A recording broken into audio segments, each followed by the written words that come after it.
Hey yo, stop limping. Fasten your freaking seatbelt. It's me felt when he's dealt cards.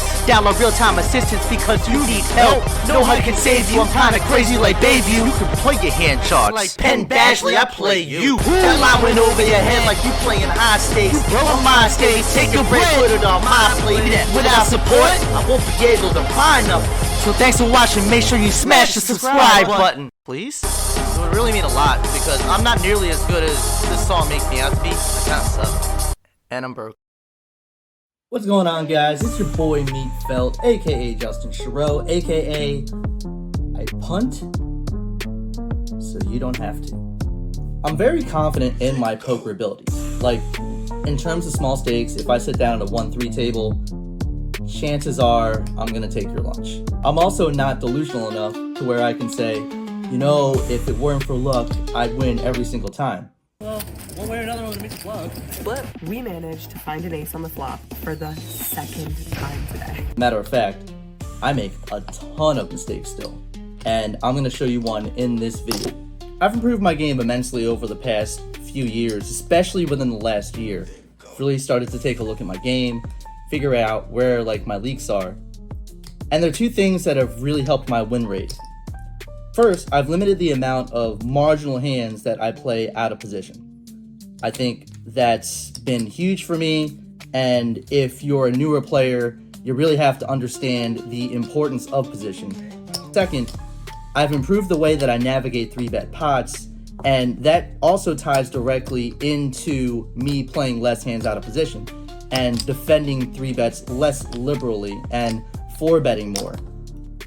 So with that in mind, let me show you this hand where I did neither of those things and why it's so important to stick to your guns and not just try to improvise on the fly. Playing 25-50 cent in clubs poker, and by the way, if you haven't tried the site out, definitely give it a shot because the site is super duper duper soft.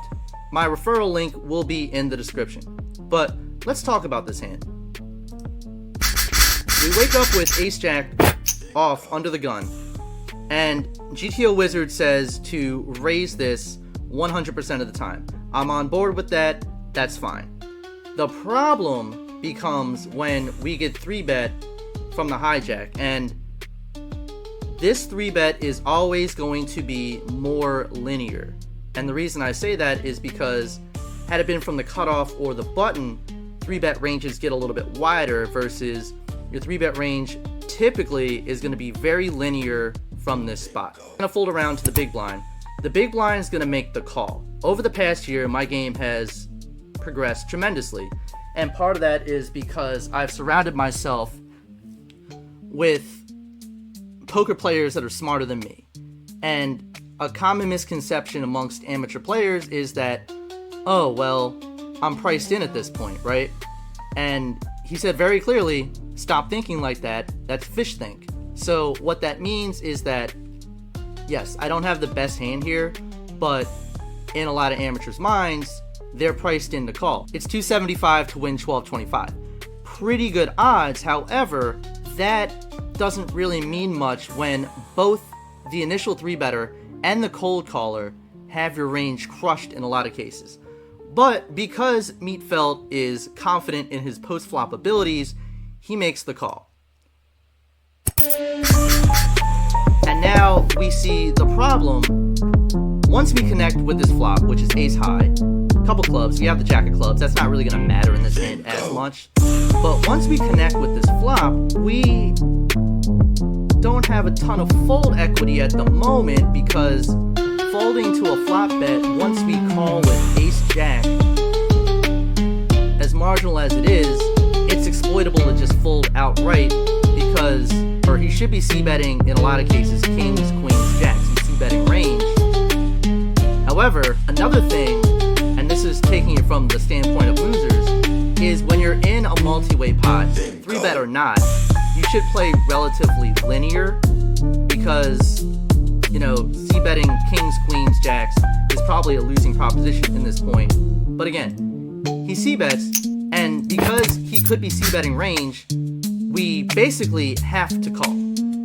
Like, we don't take a flop with ace-jack to fold. Now, the turn brings it a little bit wetter, and just like on the flop where we're not going to donk lead, we're probably not going to donk lead here, although since the 8 makes the board a little bit more dynamic, you can make the case for a donk lead and just rep 9s or 8s or 6s, but realistically those hands aren't going to be defending a 3-bet with a lot of high frequency either. So we're again in another tough spot. We do check it over in flow, and Moosers decides to bet roughly under third pot again. Probably should fold here if I do believe he has ace-king, ace-queen to just milk me along. Not a bad price though, and you know, if it's too good to be true, especially with good players, a lot of times it is. I have to keep in mind, like, would he barrel with kings, queens, jack here? And this is what you have to think about in real time. This should have been a fold on the turn. I have to give him credit for something. This is why it's problematic to call a 3-bet with a hand like ace-jack, because once you connect and you're getting good prices on both flop and turn, it's hard to fold. Disciplined player would fold, but Wheatfield has no discipline. He just calls like a fish. River's the 4 of clubs. On the end, he ends up betting 10 into 33. That's just screaming blocker bet to me. It's screaming just call. Screaming just call. And then this also falls into the category of sunken cost. You've come this far, right? You've literally risked a good portion of your stack at this point. It seems exploitable to fold here. However, as exploitable as it may seem, what are you beating at this point? That's another question you should always ask yourself at any point. What are you beating at this point? I am literally beating ace-10. That's it. I'm beating ace-10. I'm even losing to ace-9 if he's 3-betting wide. I'm even losing to 9-8 if he 3-bets wide. 9s, 8s. If he barreled with king-queen of clubs, I am now losing to that. But Wheatfield don't care. And that is why I say I punt so you don't have to. This should have been a fold, probably on the turn. But once you see that river and nothing really changes, I guess in my mind it was a call. And take a wild guess what he had. Ace king. Definitely got outplayed in this spot. But of course, I was a big reason for my demise. What did I do? I called a 3-bet out of position with a marginal hand. Did it under the guise that I was priced in. And I also did it under the guise that I trust my post-flop abilities and my ability to get away from hands. None of that happened. And that is why you don't play marginal hands out of position, especially in a 3-bet pot, and especially against a competent player.